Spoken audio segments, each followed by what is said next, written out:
Tēnā koutou e tēnei ahiahi ko Angela Ogier tōku ingoa.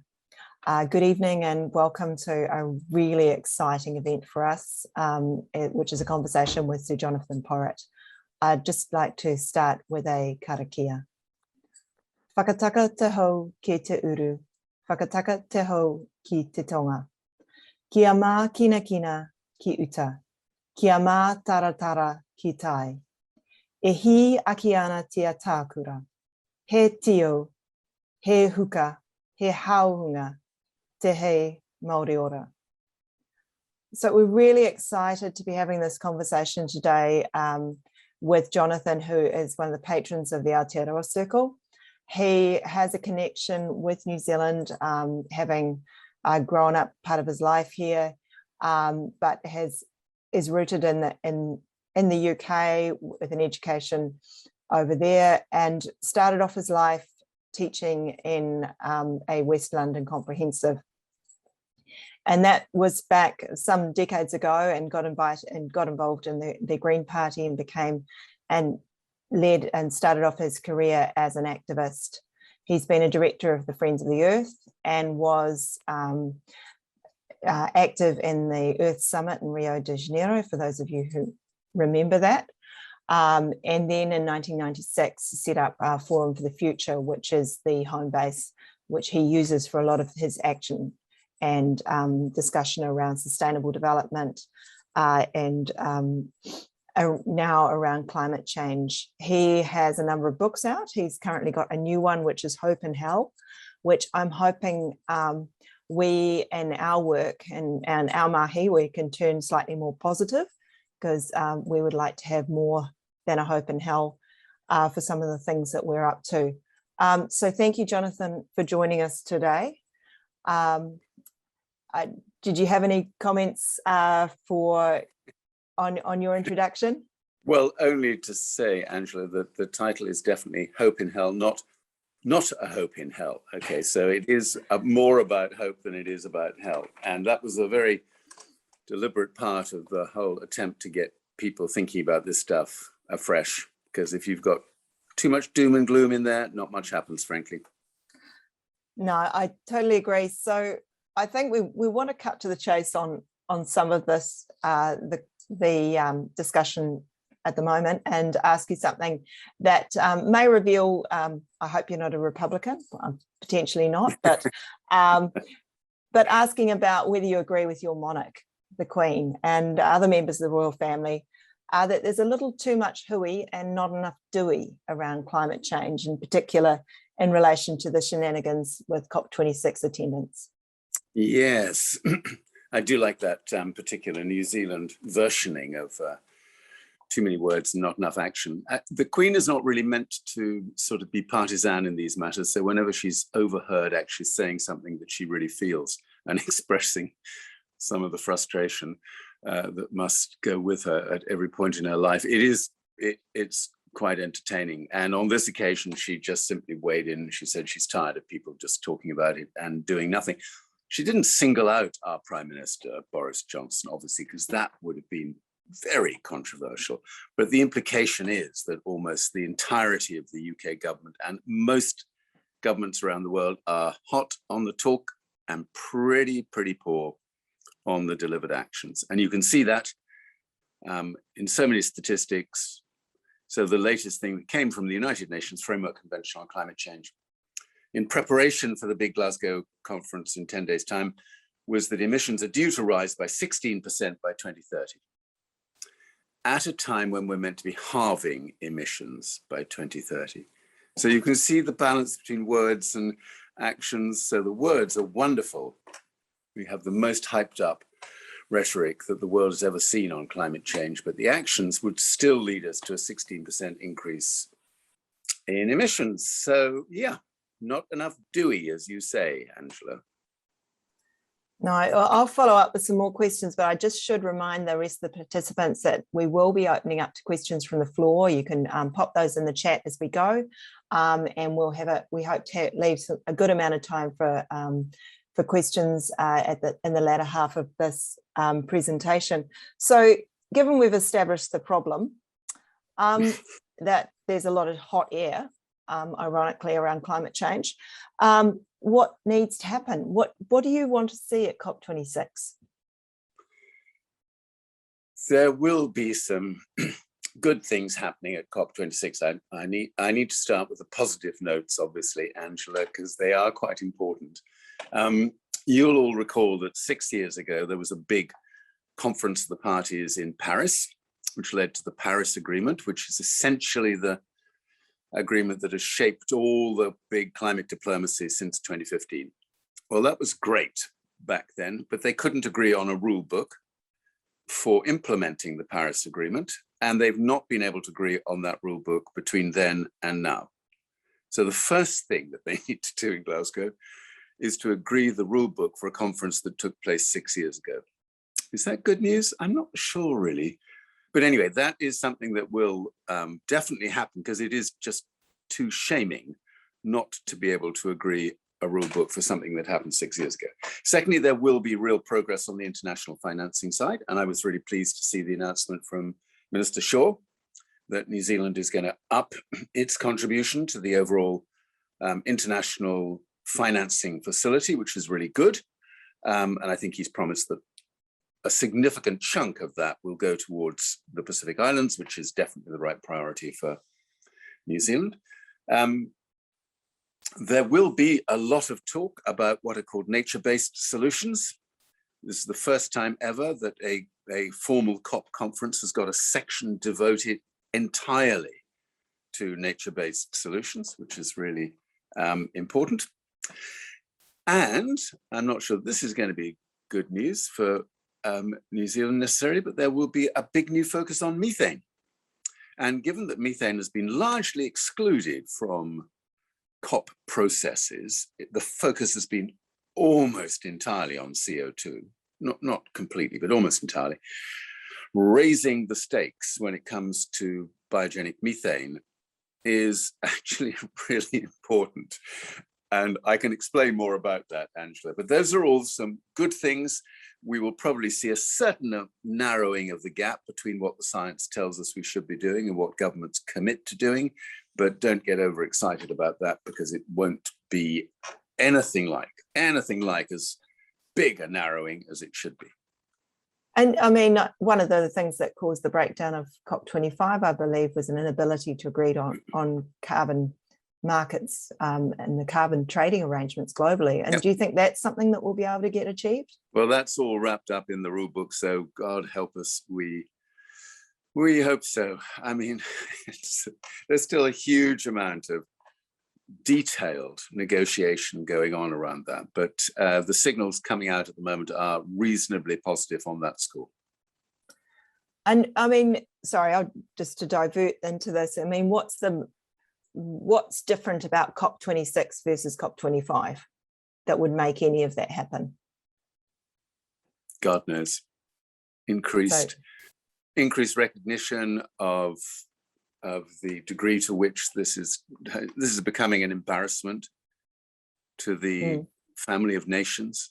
The United Nations Framework Convention on Climate Change, signed up to back in 1992, not much to show for itself apart from the Kyoto Protocol in 1997, which of course has never really been fully implemented apart from the clean development mechanism. So, I mean, you know, this story about just letting things drift and drift and drift is becoming a really problematic part of our failure to get on top of these issues. So I think I've felt a quickening of the pulse in the ways in which governments and international institutions have seen this crisis for what it is. It is now recognized as a climate emergency. You don't get a lot of people trying to pull back from that recognition. So that probably will change the tone before the conference gets going, and I think will lead to a wider understanding. Yeah. And so if we turn now to New Zealand, because we're a small country in the South Pacific, we have more sheep than people still, even if we try and kill the wool industry. We've got, you know, the stakes are high for our stakes, could you say? But what our contribution is really small on this. Why do we matter in any of this?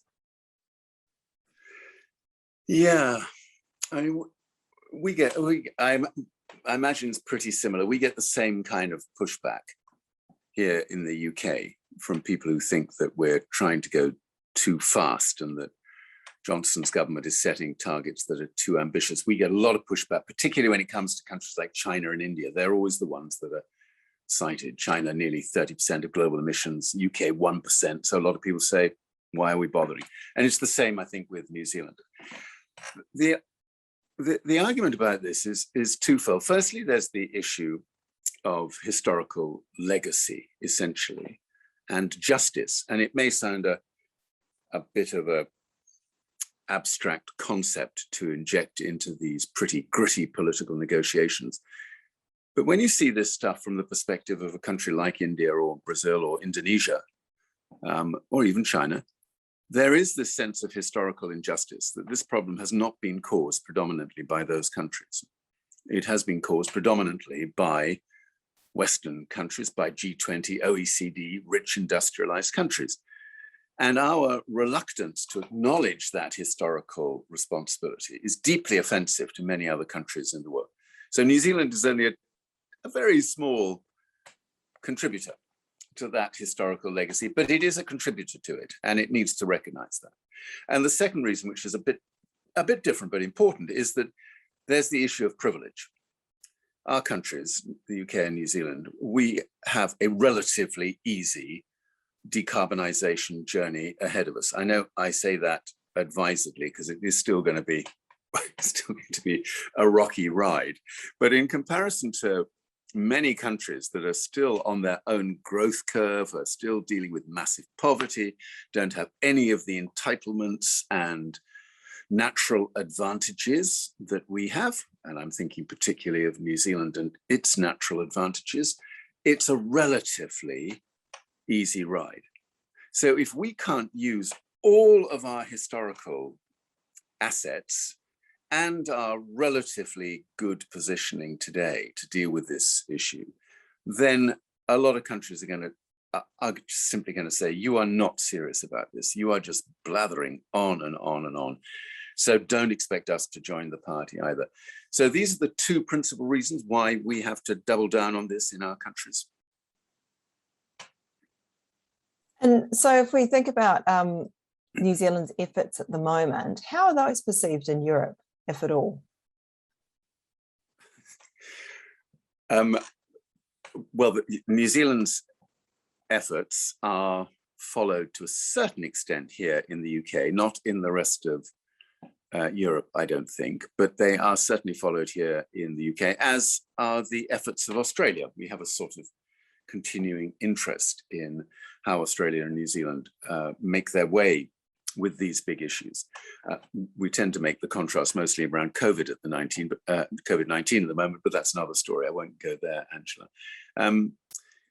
For those in the know, here in the UK, in the climate community, as it were, New Zealand is seen as a very mediocre player in the game. It doesn't have any particular leadership credibility. What it's done so far is seen as about as minimalist as a privileged country can get away with.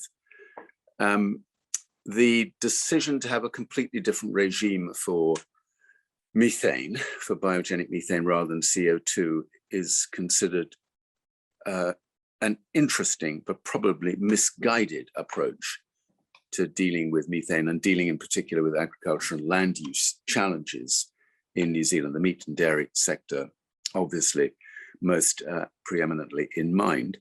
But it's not seen as a particular laggard. It's not seen as in a denialist country, whereas Australia is definitely seen as a massive problem because of its prime minister, because of the degree to which the entire political system in Australia is corrupted by the continuing interests of the mining industry and other big players, particularly media players, who play a disproportionately influential role in climate politics in Australia. At least you don't have any of that burden to deal with in New Zealand, at least not quite in the same way.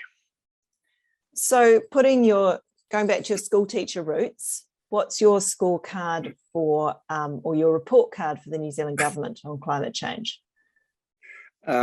Yes. Well, I've just done a podcast for Rod Oram. Some of you will know Rod's work for Newsroom, and I've just done a podcast for him. He's actually over here in the UK at the moment and is on his way shortly to Glasgow, unlike me, who is definitely not going to Glasgow because I can't bear these great big conferences. But he obviously, as a journalist, has a big task up there.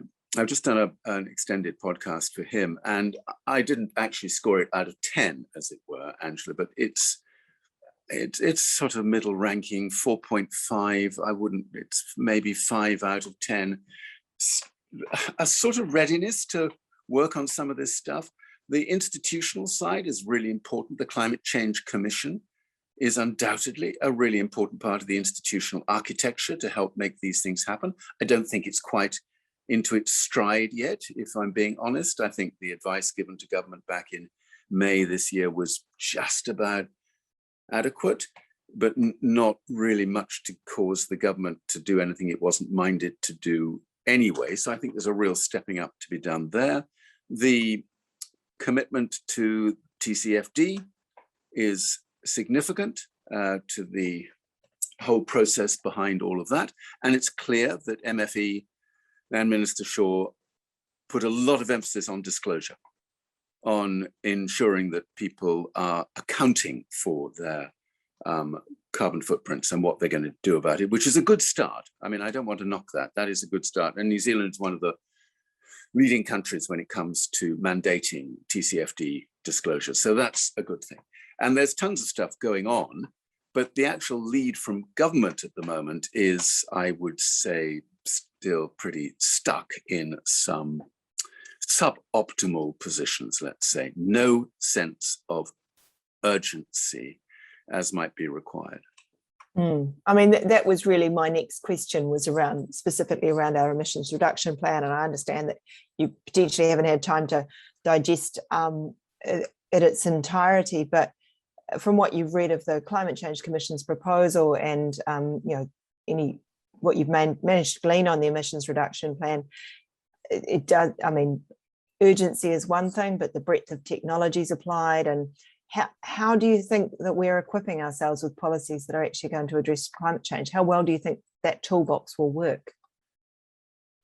It is a very long, drawn-out process. So I've read the snapshot for the draft emissions plan. I have to own up and say that I haven't read the whole of the plan yet. So my commentary on this may be a little less informed than I would like. And it is true to say that the word urgent appears in the very first line, both of the draft emissions report and of the snapshot. That's good. But simply including the word urgent does not make it urgent. There is still what I would call a sedate feeling about this entire process. And although this is a consultation which is welcome, it isn't, unless I've misread this completely, it isn't really a consultation about an action plan. It's a consultation about how an action plan might eventually emerge in 2022. And Angela, rather than carping on and on about this, there's a really key point just to make completely clear, because I know you've got a crucial session tomorrow, and it really is a crucial session. Pretty much everything that is going on at the moment in New Zealand, from the Commission's advice, from the government's positioning, from business commitments to net zero, et cetera, pretty much everything is based on the assessment report from the Intergovernmental Panel on Climate Change that came out 7 years ago. And that is known as AR5, Assessment Report 5. Now, this is going to get geeky, but bear with me for a moment. That's completely out of date. And we're in one of these timing difficulties at the moment, because Assessment Report 6 doesn't finally get delivered to governments until the middle of next year, 2022. And that's because an assessment report is made up of 3 parts: Working Group 1, which looks at the physical science basis; Working Group 2, which looks at the whole question about vulnerability, about impacts; and Working Group 3, which looks at mitigation, what should be done about it.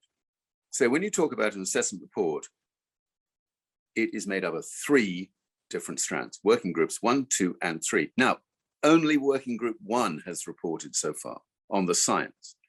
But even working group 1 on its own is enough to send everybody back to their desks, thinking to themselves, bloody hell, since assessment report 5, everything has changed. All the science is moving much faster in the wrong direction. And if we continue to base all of our planning, all of our decision-making, all of our investment on scientific research, which is 7 years out of date, then we deserve what we're going to get. So there's a huge upgrade required in order to do justice now to this newfound sense of urgency. So if I just play that back, because I recall the stories in the news about probably a month ago around that, obviously that assessment, the working group 1 report, which was showing a lot more urgency than we previously had.